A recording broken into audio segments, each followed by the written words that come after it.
Bonsoir à tous et soyez les bienvenus dans cette nouvelle édition du journal. Ce soir avec nous sur le plateau, Abdoul Karim Ben Saïd. Bonsoir. Bonsoir. Alors vous êtes chef de projet du MUMA et vous nous parlerez de ces journées nationales de l'archéologie qui se tiendront également en partenariat avec le MUMA. Vous nous direz de quoi il s'agit exactement et quel sera le programme de ces journées dans quelques instants. Vous restez avec nous. Et Elad Chakrina nous rejoindra aussi au cours de cette édition pour nous parler de cet entre-deux tours. Elad Chakrina qui est qualifié pour le second tour des législatives. Il nous en parlera plus amplement tout à l'heure. Mais d'abord, voici les titres de ce mercredi 14 juin. Depuis 3 semaines, le collège Ouva Moja de Passamenti Vaïbé subit des bagarres récurrentes entre bandes rivales. Les violences au sein et aux abords de l'établissement se sont intensifiées depuis une semaine avec intrusion d'armes. Et hier, un nouvel élève a été évacué vers le CHM suite à une bagarre. Pour le personnel du collège, c'en est trop. Ils ont donc exercé leur droit de retrait ce matin. Explication. Le débat d'entre-deux tours pour les élections législatives dans la première circonscription a eu lieu ce matin sur le plateau de Kouézi. Elad Chakrina du parti Les Républicains a fait face à la candidate socialiste Ramlati Ali.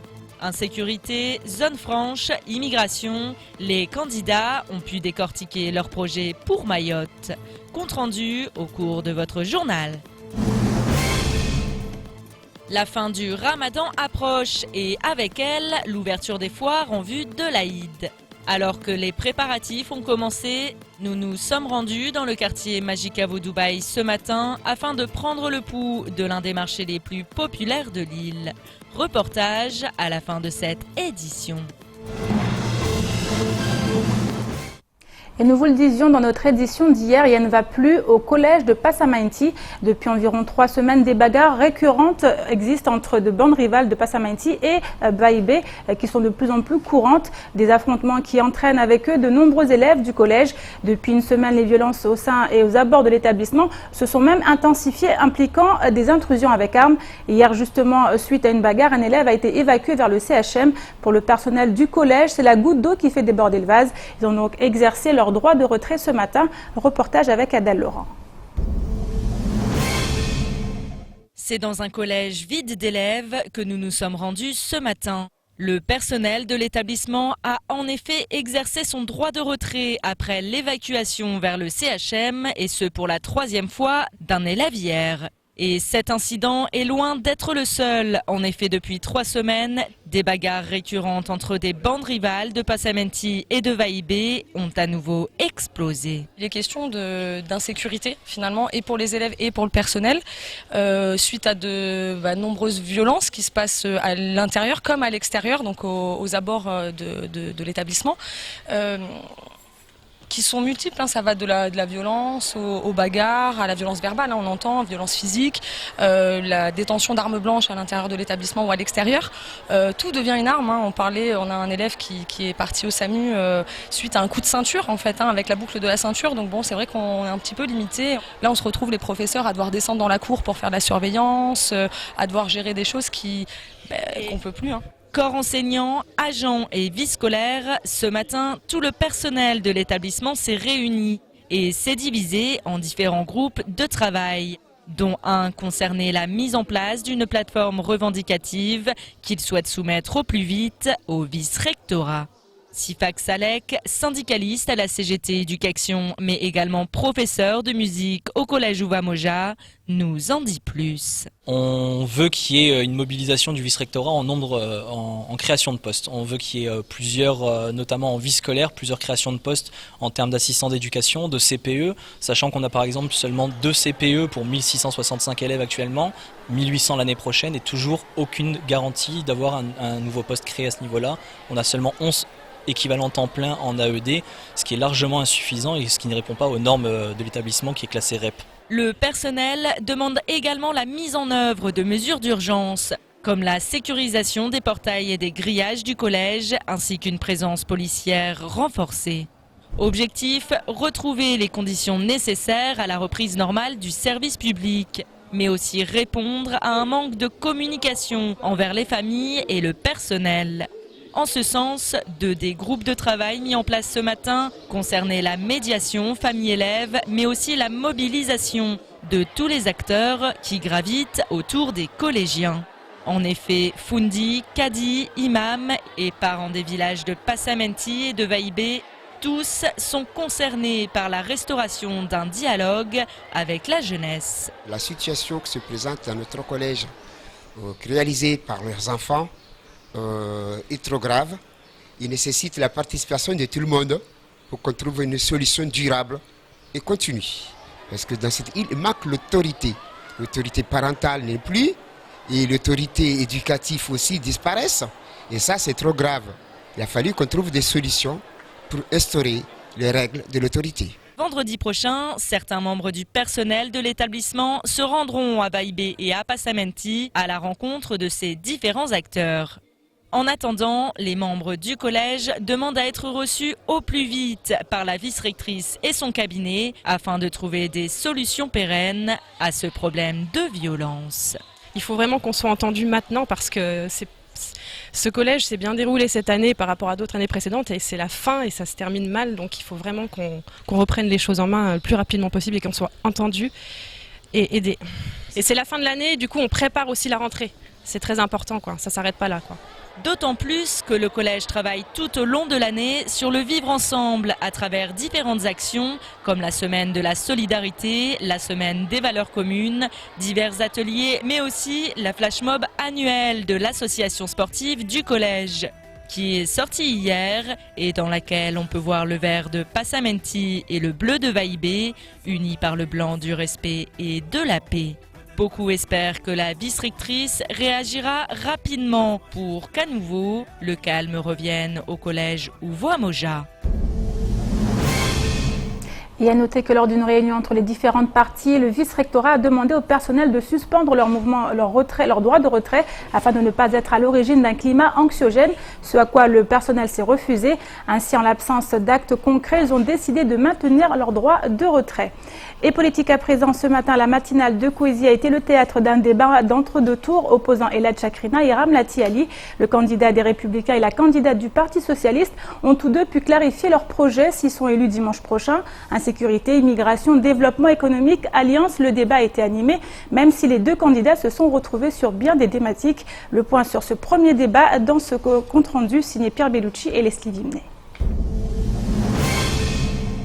Le premier débat d'entre-deux tours opposait ce matin Ramlati Ali à Elad Chakrina.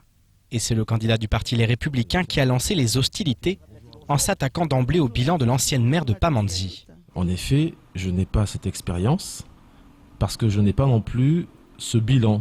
Parce que qui dit expérience dit aussi bilan. Et qui dit bilan veut donc dire qu'il faut voir ce qui s'est passé par le passé.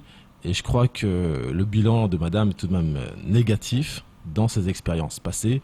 Donc il faut maintenant tourner la page et il faut en venir plutôt à des personnes qui seraient beaucoup plus à même à apporter du neuf sur ce territoire. Après avoir défendu son bilan, Ramlati Ali a répondu à la question concernant son rapport avec l'autre député élu. Tout comme Elad Chakrina, si elle l'emporte dimanche prochain, elle se dit prête à travailler avec l'autre député de Mayotte, même si ce dernier se trouve être Mansour Kamardine.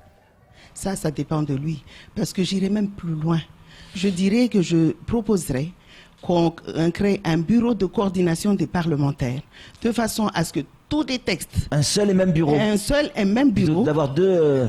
Voilà. Il n'y a pas que les députés, oui. Même les sénateurs, qu'on soit à Paris, qu'on ait un bureau de coordination des parlementaires, chacun reste dans son étiquette, mais sur les textes qui concernent Mayotte, et bien qu'on soit autour d'une table, ensemble, pour les étudier, et puis pouvoir les porter ensemble, parce que ça suffit. Concernant les textes et les priorités de leur mandat, les deux candidats se sont accordés à s'attaquer dès leur élection dimanche aux problématiques d'insécurité, mais également d'immigration clandestine. Et pour le candidat Les Républicains, le premier chantier concerne la prise en charge des mineurs délinquants. Il existe différents bâtiments à Mayotte qui peuvent être aménagés pour qu'on puisse créer un centre éducatif fermé. Il faut bien que nos téléspectateurs sachent que c'est un centre éducatif fermé, c'est avant tout un lieu où les mineurs sont mis justement pour être encadrés. C'est une forme de prison pour mineurs. Ça, c'est une mesure qui peut être faite tout de suite parce qu'on n'a pas besoin de réaliser de nouveaux bâtiments. J'en ai discuté avec plusieurs spécialistes en la matière, des policiers, des gendarmes, et en effet, il existe bien des bâtiments qui peuvent être mis aux normes, parce qu'il y a seulement 10 places justement à la maison d'arrêt de Majicavo, ce qui est très insuffisant évidemment, alors que la plupart des faits de délinquance sont commis par des mineurs délinquants. Du côté de Ramlati Ali, la sécurité fait également office de cheval de bataille. Elle souhaite donc que les forces de l'ordre démultiplient leurs missions sur terre comme sur mer. Moi, j'avais pensé d'abord donc à la mission Atalante, qui a été mise au moment de la piraterie au niveau des côtes de Djibouti. Donc, cette mission Atalante qui a sécurisé cet endroit, je pense qu'elle pourrait être étendue jusqu'à Mayotte. Mayotte, on est le territoire où on n'a pas de garde-côte. Donc là, on se retrouve qu'il y a la marine à Mayotte. Donc nous, on ne comprend pas, citoyens lambda, nous ne comprenons pas ce qu'ils font. Ils ont certainement de très bonnes missions dans le territoire, mais on se dit qu'ils pourraient nous défendre un peu plus. Tout le reste ne peut pas tenir si on n'a pas de solution contre cette insécurité qui règne dans ce territoire. En ce qui concerne le développement économique de l'île, les deux candidats qui se disent prêts à travailler avec la majorité future du président de la République semblent là aussi sur la même longueur d'onde, notamment sur la question de la zone franche, promesse du candidat Macron, même si tous deux émettent des conditions distinctes. Je suis, et je l'ai mis dans ma profession de foi, qu'il faut absolument qu'on ait une zone franche globale, mais il faut que ça soit limité quand même dans le temps pour nos entreprises, parce qu'il ne faut quand même pas qu'on plombe les communes. 10 ans sont proposés, hein. 10 ans, je trouve que c'est un peu beaucoup par rapport à nos collectivités, parce que c'est de ça qu'ils vivent. Qu'on puisse mettre 4 à 5 ans, c'est comme ça que moi je voyais les choses, de façon à ce qu'on puisse développer ce territoire. Oui, absolument, il faut le faire. Dans la mesure où justement vous accordez cette capacité, cette aide justement aux entreprises, il faut qu'en contrepartie, il puisse y avoir des embauches de nos jeunes, puisque le chômage de masse est de 50%. Donc là encore, pour bénéficier justement de cette mesure, il est impératif dans les accords de bien permettre aussi à nos jeunes d'être embauchés, ne serait-ce pour à peu près 1 ou 2 jeunes, lorsqu'il y a systématiquement justement des abattements fiscaux en la matière. Insécurité, immigration, développement économique, les deux candidats arrivent aux mêmes conclusions. La différence réside donc dans la manière de régler des problèmes qui ne datent pas d'hier. Et justement, Elad Chakrina nous a rejoint dans cette édition. Bonsoir Elad.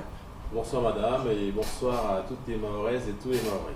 Alors je rappelle que vous êtes candidat qualifié pour le second tour, pour le compte des Républicains, et vous êtes candidat dans la circonscription 1. Et en face de vous, on a Ramlati, on l'a vu dans le reportage, le débat qu'il y a eu ce matin. Alors justement, parmi les questions qu'on pose dans l'entre-deux tours, ces alliances qui se préparent, on sait que certains se sont déjà prononcés en faveur de Ramlati Ali, le Parti Socialiste, MDM, notamment le mouvement pour le renouveau de Mayotte, Bounali Saïd ou encore le PSM. D'autres ont préféré s'abstenir, tels Daniel Zaïdani ou encore Ibrahim Aboubacar. Est-ce que de votre côté, certains vous ont déjà approché? Alors, tout d'abord, il faut bien comprendre que ce sont des alliances de circonstances, des alliances opportunistes, des alliances socialistes. Donc ça ne m'étonne même pas. Le Parti social mahorais, Bounali Saïd ou tout autre, vous savez que ce sont des tendances de gauche. C'est-à-dire ceux qui ont soutenu la politique du gouvernement socialiste sortant, qui nous a emmené les coupeurs de route, qui nous a emmené les mineurs délinquants, qui nous a emmené les coupures d'eau, qui nous a emmené les problèmes économiques que nous rencontrons. Donc cela ne m'étonne même pas. Alors bon, si maintenant elle a ce genre de soutien, cela veut clairement dire, bien sûr, que la politique du gouvernement socialiste sortant était la sienne et que justement elle est soutenue par ceux-mêmes qui étaient incapables d'apporter des solutions au territoire. Donc cela ne m'étonne même pas. Quant maintenant au cas du MDM, il faut bien comprendre que le MDM a une tendance de gauche, c'est-à-dire ceux encore une fois qui soutiennent les socialistes qui n'aiment pas ce département et qui n'ont jamais voulu que Mayotte soit française mais qui voulaient que Mayotte soit comorienne. Ça, il y a une frange de gauche qui soutient justement cette thèse. Cette partie du MDM par certaines personnes qui d'ailleurs, on sait bien, qui ont trahi Daniel Zaïdani lors du premier scrutin. Et il y a une frange du MDM qui au contraire a des idées un peu plus fidèles justement à l'idéal du MDM, c'est-à-dire développer ce territoire, que ce territoire puisse justement s'ancrer au sein de la France et construire la départementalisation. Donc c'est cette frange du MDM qui est du centre droit, qui est donc dans notre mouvance, et qui justement a fait campagne aussi avec nous à certaines occasions, notamment lors des échéances pour la présidentielle. Eh bien, je crois que nous avons les mêmes valeurs et nous pouvons parfaitement bien nous entendre sur certaines lignes directrices. Maintenant, vous avez aussi d'autres tendances, c'est-à-dire... approché justement par... Comment ? Vous avez été approché? Non, mais tout le monde approche tout le monde. Je crois que nous sommes à une période où justement tout le monde va voir tout le monde, parce que moi je l'ai dit et je le redirai encore, ce que je veux c'est avant tout des calculs, non des calculs, mais avant tout une contribution des idées de chacun. Ce que je souhaiterais, c'est que chacun apporte sa pierre à l'édifice, sa construction en matière de réflexion pour développer le territoire. Je ne suis pas dans les calculs politico-politiciens, parce que c'est surtout ça qui a plombé notre territoire. Alors moi vous avez certains qui sont là depuis 20 ans, qui cumulent les mandats, qui cumulent les fonctions, qui n'ont jamais rien fait et qui vont encore une fois procéder à des calculs complètement minables et qui vont au final permettre justement encore plus à la population de vivre dans des situations difficiles. Ce n'est pas ce que je souhaite. Moi je vais voir tout le monde pour justement essayer d'expliquer mon projet, pour voir si on peut justement essayer de travailler ensemble avec tous les candidats, parce qu'il est important de bien comprendre de toute façon que chacun a sa réflexion. Alors ceux maintenant qui soutiennent les thèses socialistes et qui ne veulent absolument pas entendre parler de moi, ceux-là maintenant, cela les regarde, ça ne me concerne absolument pas. Mais en revanche, je me tourne vers les hommes et les femmes de bonne volonté, que ce soit du côté du MDM du centre droit ou que ce soit du côté de certains candidats justement qui est arrivé en très très bonne position. Notamment les dissidents LR, l'exemple de Moutoudou Niaya. Tous les candidats qui souhaiteraient apporter leur contribution au développement de Mayotte. Alors parlons maintenant de votre programme. Sauf bien sûr, comme je dis, les socialistes qui ont plombé ce territoire. Alors côté programme, vous êtes illustré ce matin dans le débat avec Ramlati Ali. Vous avez parlé du développement économique, vous avez également parlé d'immigration et d'insécurité. Et aujourd'hui, là, on ne peut pas parler d'insécurité sans parler de terrorisme. Et on se rappelle l'année dernière, après les attentats de Nice, vos propos tenus sur ce même plateau, où vous êtes prononcé en faveur d'une coopération avec Israël. Est-ce que ces propos sont toujours d'actualité? Attendez, là, c'est une caricature vraiment qui est, j'ai envie de dire, totalement déplacée. Souvenez-vous de 2011. Non mais attendez, souvenez-vous de 2011. En juillet 2016, vous vous souvenez bien qu'il y a eu des dizaines de morts. C'était à Nice. Une voiture qui percute justement des innocents, des victimes, des morts pour rien. Alors à ce moment-là, évidemment, sur un plateau de télévision, on discute, on parle des solutions. Et parmi les solutions, comment régler un problème en matière de sécurité, en matière de terrorisme? Moi, je vous l'ai dit, ce que je souhaite avant tout, c'est le meilleur pour Mayotte. Si je peux aller en Ouganda ou je sais dans quel pays, à Dubaï ou ailleurs, pour trouver des solutions pour que l'agriculture de Mayotte se développe, je le ferai. Si maintenant il faut aller chercher des solutions en France métropolitaine, au Portugal ou ailleurs pour développer tel autre secteur, je le ferai. Ce que je souhaite, c'est l'excellence pour Mayotte. Alors bon, à ce moment-là, en matière de sécurité, vous vous tournez également vers des pays qui certainement peut-être sont un peu plus à la pointe en matière de sécurité. Ni plus ni moins, mais cela maintenant est un faux débat. Alors justement, on sait que Tani, par exemple, s'était prononcé au Sénat sur une motion pour la reconnaissance de l'État de la Palestine. Comment vous vous positionnez par rapport à tout ça? Écoutez, ça c'est Tani, moi je ne suis pas parlementaire. Maintenant, c'est son point de vue, mais je ne suis pas parlementaire. Donc ces propos, vous les réfutez, vous les regrettez sur ce que vous avez dit sur la Palestine. Non, mais attendez, mais vous ne confondez pas tout. Mais là, justement, parce qu'en ce moment, on sait nous savons parfaitement bien que la Palestine a droit à un État, mais l'enjeu, c'est pas la Palestine ici que je sache. L'enjeu, c'est le développement de Mayotte. Nous sommes un jeune département dans la nation française et vous décalez le débat. Non, je ne décale pas le débat. Revenons dans le débat. On parle bien d'insécurité. Vous avez tenu des propos. C'est tout ce que je vous pose comme question. Moi, en tout cas, je vous ai répondu. Je vous ai dit ce que je souhaite, c'est l'excellence pour Mayotte. J'irai chercher, s'il le faut, toutes les expériences qui permettraient à Mayotte de bien se développer dans le domaine social, économique et dans d'autres secteurs. Cela va de soi. Je crois que quand on aime son territoire et qu'on veut surtout l'excellence pour son territoire, on essaie de se donner la peine de s'ouvrir un peu plus dans tout ce qu'on peut trouver qui marche à l'échelle internationale. Et justement, en termes d'ouverture, vous ferez partie de cette majorité présidentielle? J'ai dit, et je le redis encore, nous sommes dans cette logique de justement construire un projet qui permettra à Mayotte de se développer. Alors, actuellement, c'est une majorité d'ouverture, puisque vous savez que le Premier ministre est issu du Parti Les Républicains.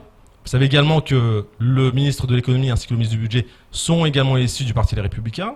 Eh bien, je vais vous dire, si maintenant les enjeux de Mayotte nécessitent qu'on vote des textes pour justement permettre à ce territoire de se développer, je le ferai sans aucune hésitation. Ce qui m'importe sont l'intérêt des Mahorais et de Mayotte. Maintenant, pour ce qui est de la construction, on va dire, d'un programme en commun, je crois qu'il y a des différences. Moi, la différence, vous savez, par exemple, si maintenant on me dit que il y a une possibilité d'avoir une augmentation d'effectifs de police, de gendarmerie, des centres éducatifs fermés, qu'on puisse justement avoir une politique carcérale un peu plus sévère à l'égard justement des délinquants, eh bien je voterai des textes comme cela. Cela va de soi. Donc on n'est pas là pour en tout cas perdre du temps. Nous avons avancé perdu comme cela et Mayotte a besoin d'avancer. Et c'est la raison pour laquelle, eh bien évidemment, je serai systématiquement du côté de ceux qui défendront Mayotte. Alors justement, Elad, pour ceux qui nous écoutent et ceux qui nous regardent, si vous avez un dernier message à leur passer avant ce dimanche. Mobilisons-nous pour Mayotte, parce que ce territoire en vaut la peine et il y a encore de l'espoir. Et je crois sincèrement au potentiel et au dynamisme de ce territoire. Donc Mayotte doit aller vers l'avant. Merci beaucoup, Elad Chakrina. Je rappelle que vous êtes candidat qualifié pour ce Merci second à vous, tour des madame. législatives dans la Circo 1 pour le compte des Républicains. Et je vous propose à présent de faire un petit tour d'horizon du reste de l'actualité de ce mercredi 14 juin. C'est tout de suite dans l'actualité en bref.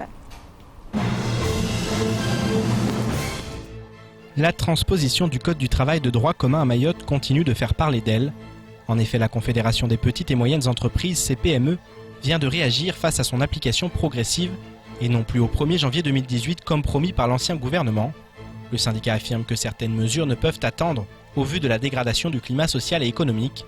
La CPME souhaite ainsi qu'au 1er janvier 2019, au plus tard, le législateur ordonne la mise en place du Conseil des prud'hommes, la mise en place du compte personnel de prévention de la pénibilité ou encore les chèques emploi service universel et chèques emploi associatif. Par ailleurs, le syndicat réclame un délai quant à l'entrée en vigueur des 35 heures, à l'instar de ce qui avait été concédé aux entreprises hexagonales. Pas sûr que les syndicats salariés soient du même avis à l'heure où les tensions sociales se font de plus en plus criantes.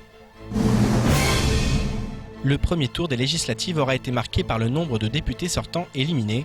Sur les 577 parlementaires en exercice, 345 se sont représentés et 120 ne seront pas présents au second tour.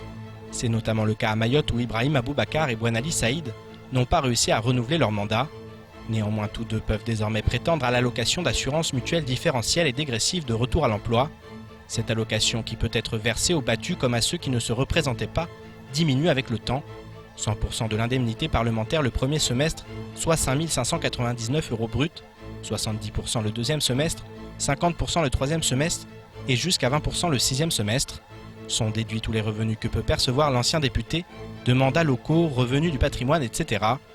De quoi envisager l'avenir sereinement et préparer, pourquoi pas, de futurs combats politiques. L'association Ciné Moussafiri continue d'être très active sur le département. Au programme des projections de cette semaine, demain dès 19h, la mairie de l'Abattoir diffusera Le Message. Ce film datant de 1976 évoque la naissance de l'islam depuis la révélation accordée à Mahomet en 610-611 jusqu'au pèlerinage d'adieu à la Mecque où il meurt le 8 juin 632. Vendredi, l'association sera à la MJC de Mzouazia à 19h30 pour projeter Queen of Katwe. Produit par Disney, ce film raconte l'histoire d'une jeune femme qui parvient à quitter son bidonville en Ouganda pour participer au championnat mondial d'échecs. Samedi, Ciné Moussafiri sera à 20h au Château Café à Bouéni pour sa projection du film Il a déjà tes yeux. L'histoire tourne autour de Paul et Sally qui adoptent un enfant de 6 mois blond aux yeux bleus. A noter que dans les prochaines semaines, l'association prévoit de projeter Moonlight, Félicité, à haute voix ou encore Les Figures de l'ombre. Et je me tourne à présent vers notre deuxième invité. Il s'agit d'Abdul Karim Ben Saïd, chef de projet au BUMA. On parlait tout à l'heure de ces journées nationales de l'archéologie. Le BUMA sera partenaire sur cet événement. Vous nous en dites davantage? Voilà, donc c'est d'abord donc une action qui est organisée avec le partenariat de la Direction des Affaires culturelles de l'État, que je remercie au passage. Donc il s'agit en fait donc d'une action nationale qui permet au public en général donc d'accéder aux collections archéologiques. Et à Mayotte, depuis quelques années, donc depuis que le musée, on est à la 3e édition, je crois, à Mayotte. À la 4e, donc on organise donc ces actions. Et le MUMA est donc, depuis 2 ans aujourd'hui, donc organisateur donc, de cet événement. Il s'agit donc de la possibilité offerte aux gens de pouvoir voir les collections et des animations diverses et des ateliers de toutes sortes pour découvrir donc les collections. Cette année, en fait, on a donc des ateliers, on a des animations, on a des expositions, on a aussi des conférences. Donc on organise de demain, jeudi, vendredi et samedi, donc de 9h à 14h continu. Et justement, c'est ouvert à tout public. Donc demain et après-demain, donc c'est réservé à des scolaires qui sont déjà inscrits, mais les gens peuvent passer et voir. Le musée, de toutes les manières, est ouvert. Le samedi matin, c'est une journée portes ouvertes, donc c'est ouvert à tout le monde. Et on a la possibilité de s'initier à la poterie, on a la possibilité donc de s'initier à la fouille archéologique. Donc on peut voir un peu comment les archéologues s'organisent donc pour fouiller. Et pour les enfants, les objectifs pédagogiques sont énormes parce qu'ils voient, ils peuvent reconstituer les éléments qu'ils ont découverts, etc. C'est vraiment très intéressant, donc j'encourage tout le monde à venir, notamment le samedi, parce qu'il y a aussi la conférence de Michael Rakotozonia, qui est un archéologue qui va parler donc du métier d'archéologue. Voilà. Alors justement, l'archéologie, c'est assez particulier comme domaine. Est-ce qu'aujourd'hui, vous avez des sites, par exemple, qui sont emblématiques à Mayotte? Ah oui, il y a des sites emblématiques. Donc aujourd'hui, comment ça s'appelle ça? Il y a Aqua qui offre aujourd'hui de nouvelles découvertes. Et je pense qu'il y a des animations qui vont se faire aussi sur Aqua. Mais il y en a d'autres donc, qui sont fouillés régulièrement par les services de l'État. Mais l'archéologie, ce qui est intéressant avec, c'est que ça ouvre la possibilité de connaître l'histoire. Et notamment aujourd'hui au MUMA, on propose quelques découvertes archéologiques donc exposées qui permettent par exemple aujourd'hui de savoir qu'à Mayotte, on a vécu, enfin il y a eu des gens à Mayotte déjà au 9e, au 10e siècle, ce qui permet quand même de largement réviser ce qui est connu habituellement, c'est-à-dire l'histoire de Mayotte qui commence depuis l'arrivée de la France. Donc il y a aussi dans l'archéologie aussi les canons de Dzaoudi qui sont énormes, qui sont là, phénoménaux, donc qui sont aussi visitables et accessibles, et ça permet aussi de voir le rôle que Mayotte a joué dans l'histoire au Moyen-Âge, chose qui est peu connue aujourd'hui. Merci en tout cas beaucoup Abdul Karim Saïd. Je rappelle que vous êtes le chef de projet du MUMA. Merci de nous avoir parlé de ces journées nationales de l'archéologie qui vont commencer au MUMA ce jeudi jusqu'à samedi. Jusqu'à samedi, voilà. Merci beaucoup. Et on termine avec la fin du Ramadan qui approche à grands pas. Durant cette période de ligne droite du mois sacré, les marchés commencent à fleurir dans les communes de l'île. Nous sommes partis dans la commune de Koungou où la célèbre foire de Dubaï s'apprête à ouvrir ses portes ce jeudi. Au fil des années, ce marché est devenu incontournable. Pour les habitants, c'est l'occasion de faire de très bonnes affaires, tandis que pour les commerçants, c'est la garantie de voir bondir leur chiffre d'affaires et se comparer au reste de l'année. Les précisions avec Sony Chamsidine. J-1 avant l'ouverture de la foire de Dubaï. Pour les marchands, dernier coup de peinture et dernière retouche dans les stands avant le grand début d'un rendez-vous devenu incontournable. Il y a toutes les qualités. Il y a les t-shirts, il y a les seaux, il y a les boubous, il y a les rideaux, il y a les draps à 10 €. Et pantalons aussi 5 €. On a tout cassé les prix. Dubai ni de fari wa maure pia wa ibenzao au wasi wanadamu pia ibenzao maana kabuta shitumba himweta wa hija hunu kutwe para ya horengel zel dago ya horengel zaz tongo pia yonsi wita hobe wa hija hunu tojo wi pare mba tojo kamba kusipare. Dans ce marché de la commune de Koungou, l'activité commerciale ne connaît pas de répit à la veille de l'Aïd el-Fitr. Mais cette année, certains produits pourraient manquer à l'appel à la suite des derniers événements au port de Longoni. Marché van kameza ça va pas. Manatini car rizilu as conteneri car suspara. Welo, taleo van car suspara na wakati mazad deja urenden ou como. Avo marché sonamba ça va pas tout nazo déjà aux zahale, avo car silomba. GG au GG. Nasra ko tsahar pare un nouveau rijuer ou dezo zahale. Welo. En plus d'un flux de fréquentation considérable, le volume des déchets augmente également.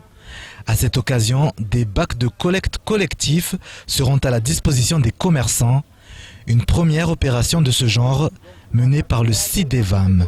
Le CIDEVAM a jugé utile à l'occasion de l'ensemble des foires qui vont se dérouler sur le territoire de Mayotte de fournir à la fois des bacs pour collecter les cartons et tous déchets issus des commerçants. Mais ici, à l'exception de Dubaï, des bennes sont fournis parce que c'est la plus grande foire de Mayotte où il faut du matériel beaucoup plus important pour pouvoir absorber l'ensemble des déchets. L'environnement au cœur des foires Ramadan. Près de 80 bacs de collecte collectif et 2 grandes bennes sont installées dans l'ensemble des foires commerciales du département. Et c'est la fin de cette édition. Merci à vous de l'avoir suivi. Une édition rediffusée sur OM5, également disponible en replay sur notre site l'infoquoisi.fr, sur YouTube et sur notre page Facebook. Demain matin, dès 6h, retrouvez toute l'équipe de la matinale. Quant à moi, je vous donne rendez-vous demain soir pour une nouvelle édition du journal. Excellente soirée à vous sur KTV.